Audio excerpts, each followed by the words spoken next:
Баршаңызға сәлем. Менің каналыма қош келіпсіздер. Бүгін сіздермен қытырлақ өте дәмді қуырма түшпәрі дайындайтын боламыз. Алдымен салмасын дайындап аламыз. Ол үшін бізге 1 килограмм картоп қажет болады. Оны осылайша кесіп, қайнаған суға 20 минут пісіріп аламыз. Картоптың суына 1 ас қасық тұз қосамыз. Ал енді қамырын дайындаймыз. 2 жұмыртқа, 1 шай қасық тұз және қасықтың ұшымен кішкене ғана сода қосамыз. Сары майымызды осылайша ерітіп қосамыз.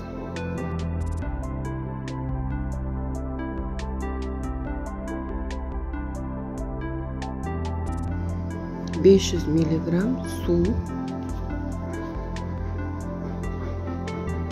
Ал енді ұнымызды електен өткізіп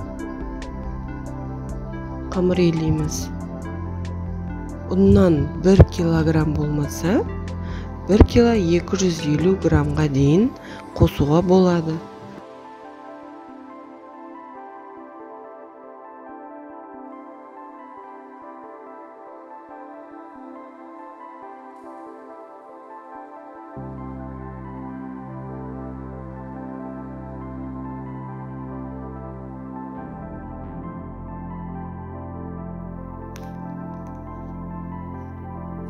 Осылайша қамырымызды жақсылап илеп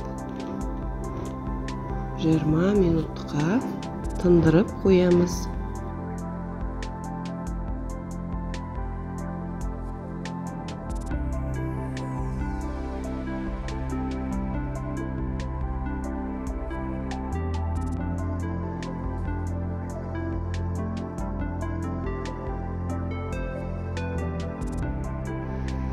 Піскен картопымызды езіп, оған 1 шай қасық тұз және қара бұрыш қосып, жақсылап араластырамыз. Біздің салмамыз дайын. Қалауымызбен пияз қоссаңыз да болады. Тындырып қойған қамырымызды алып, 4 бөлікке бөлеміз.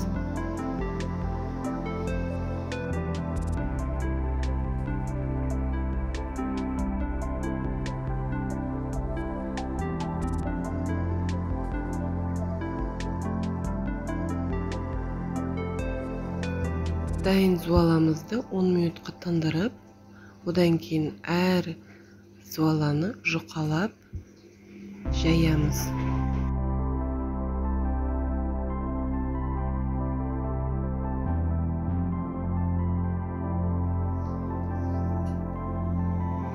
Жұқалап жайып болғаннан кейін, осындай кескіштің көмегімен, болмаса кәдімгі пышақпен кесе берсеңіздер де болады.